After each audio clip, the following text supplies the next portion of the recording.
It has been a minute since I jumped into a fish carving, so like all my carvings, it starts with a 2-scale sketch, which means this cutty will be 14 inches long and resemble a strain that's found in the White River region of Arkansas.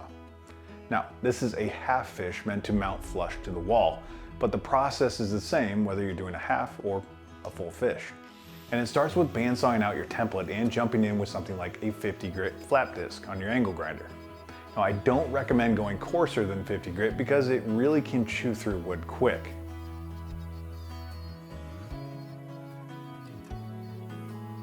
With the main body down to rough size, it's time to bust out the old reliable Dremel tool. The Dremel is used to soften the edges, which helps me refine the shape closer and closer without getting too crazy. Now, pro tip, it can be really helpful to not follow your template outline perfectly. And by that, I mean give yourself an extra 1/8 to 1/4 of an inch beyond the line.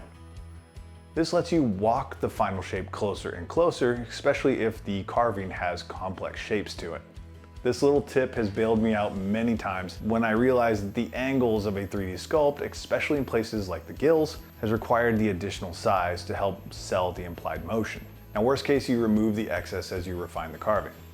Now, next up is one of my favorite little tools, which is my micro motor. This little thing is easy to maneuver and rotates at 45,000 RPMs for a super nice finish. Your bit choice may vary, but here are some go-tos that I rely on every single time.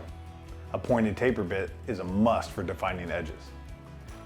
Butt end bits can help define areas without the sharp 90-degree end that a square cylinder bit has. Now, just remember that any carbide bit does wear out over time. So if you start to burn the material or the wood starts looking all puffy when you're carving, you may have a dull bit. Now, I really like this little fella. It's a tiny 1/16 inch round bit. These can have a carbide or just a coarse finish, but whichever you choose, it's a good one to have on hand.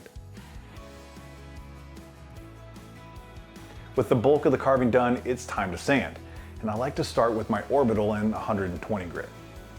This will get you close, but pay attention to not go too crazy because no matter what, you'll need to get in close with either some folded sandpaper or something fancy like the mini sanding pens.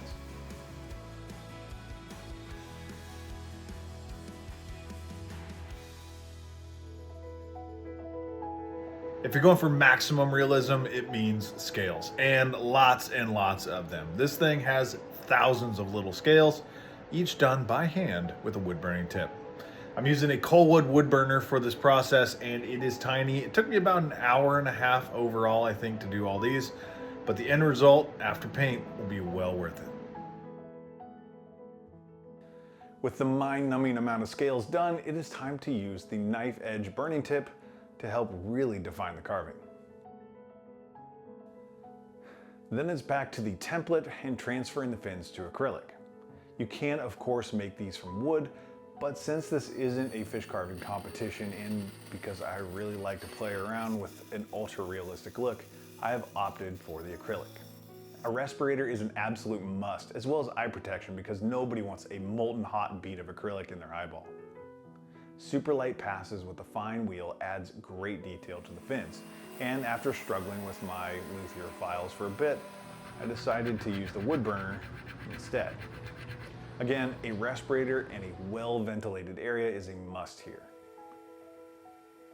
And because the fins are so thin and strong, you can make tiny little channels to fit each and even heat them with a heat gun to give them a lifelike motion with the carving. Spoiler alert, it's all done.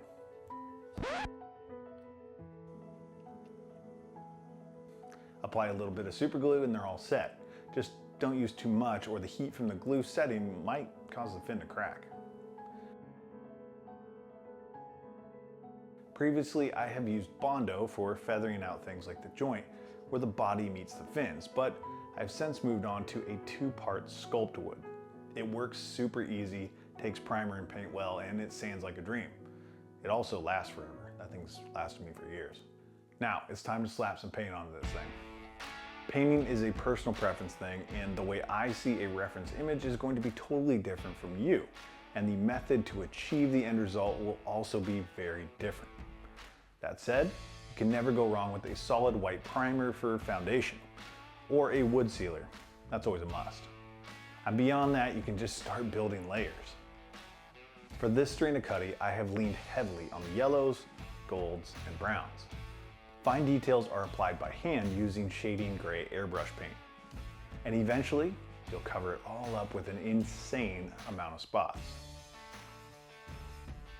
When it comes to spots, I've learned over the years to avoid the easy way out by using something like a black Sharpie for spots because most finishes will cause them to run badly. Carbon black airbrush paint, hand applied with a brush, is the key to success here. You may have noticed that the pectoral fin in the video isn't installed yet, and that's because I have been using the awesome metal helping hand base, which was sent to me by this video sponsor, Yoku, to help support this complex carving. I have a link to this product you see here in the description below, and I highly recommend checking it out. These are often used for things like soldering circuit boards or other complex work, but it really is handy for things like airbrushing or carving tasks, and the magnetic arms you see are insanely strong. The final touch is 4 coats of gloss poly finish, and this cutthroat is ready for its forever home. So that's it, a step-by-step on how I brought this cutthroat to life. So if you have any carving related questions, please leave them in the comments below, and thank you for coming along, liking, sharing, and subscribing, and I'll catch you on the next one.